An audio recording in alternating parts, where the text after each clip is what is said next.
और आज एक ऐसी कहानी जिसके बारे में आपको जानकारी बिल्कुल नहीं है। कहानी है लोना चमारिन की, एक ऐसी दलित महिला जो एक दलित महिला होने के बावजूद भी इतने पुराने समय में भी खुद ब्राह्मणों ने उनको अपना गुरु स्वीकारा था और जन्म के रूप में उनको दलित होने के बावजूद भी इस चीज को उन्होंने खंडित किया कि जो जाति प्रथा थी वो जन्मतः थी, पुराने समय में वो जन्मतः बिल्कुल नहीं थी। ये खुद लोना चमारिन की जानकारी से स्पष्ट होता है।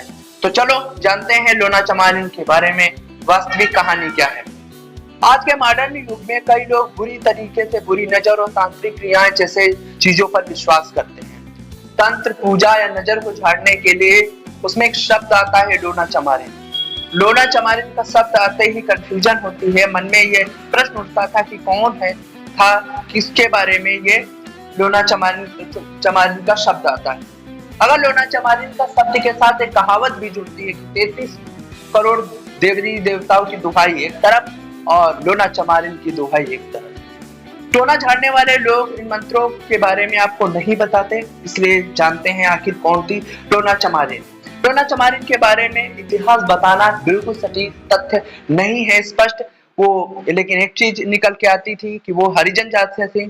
कहा यह भी जाता है कि लोना चमारिन चमार जात से ना होती तो वो आज उन्हें देवी देवताओं की तरीके से पूजा था। लेकिन ये भी स्पष्ट है कि ब्राह्मणों ने उन्हें गुरु स्वीकारा और इससे ये भी स्पष्ट होता है कि उस समय जाति प्रथा का प्रभाव भले था लेकिन जन्मता नहीं था। वैसे तो तंत्र विद्या के लिए लोना चमारिन पर विश्वास किया जाता है। आप जब भी इंटरनेट पर टोना टोटका या तांत्रिक मंत्रों के बारे में सर्च करते हैं तो उनका जिक्र आपको दिखाई देता है। इस्माइल जोगी की शिष्य भी थी। इस्माइल जोगी बहुत बड़े तांत्रिक हुआ करते थे। इन्हीं के साथ लोना चमारिन ने तांत्रिक विद्याएं सीखी। तंत्र विद्या में लोना चमारिन और इस्माइल जोगी बहुत प्रचलित था। आपको जानकर हैरानी होगी कि लोना चमारिन का जिक्र लिख मोहम्मद जायसी के श्रेष्ठ भारतीय महाकाव्य पद्मावत में भी हुआ। वही पद्मावत जिसपे फिल्म बनी है पद्मावती।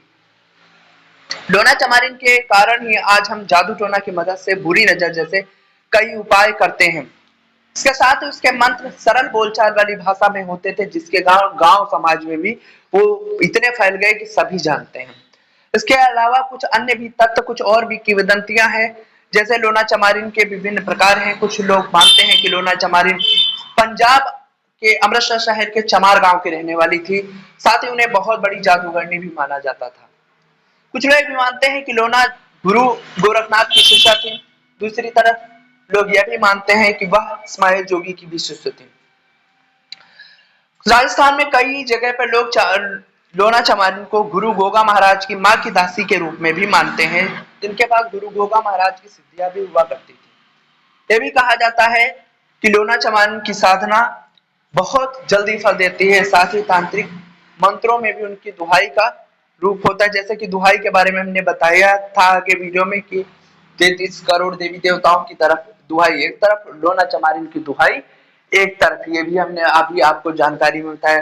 साथ ही यह भी बताया जाता है कि अभी भी असम के कुछ जिलों में या उसके क्षेत्र में, जंगली क्षेत्र में लोना चमारिन को जीवित रूप में माना जाता है। उस क्षेत्र को वहां पर जितने भी पुरुष हैं उनको अलाउ नहीं किया जाता कि वहां पर जाएं। ये माना जाता है कि लोना चमारिन ये नहीं चाहते कि वहां पर वो आए। और दूसरी माँ कामाख्या गुवाहाटी में मंदिर है और उसके आसपास में लोना चमारिन के मंत्रों और जितने भी तांत्रिक कार्य हैं उनमें लोना चमारिन का जिक्र ज्यादा दिखाई पड़ता है। आप देख रहे थे हस्तियां, सुन रहे थे हस्तियां। मैं हूं आपके साथ शुभम मिश्रा। आपको इस वीडियो पर कुछ जानकारी, आप अपना सलाह देना चाहते हैं, कुछ बताना चाहते हैं तो कमेंट बॉक्स में अवश्य बताइए। हस्तियों के सीरीज में आज आपने सुना लोना चमारिन के बारे में। आगे भी हम इसी तरीके की अन्य कहानियां लेते आएंगे। इस वीडियो को लाइक शेयर सब्सक्राइब करें और सभी के साथ शेयर अवश्य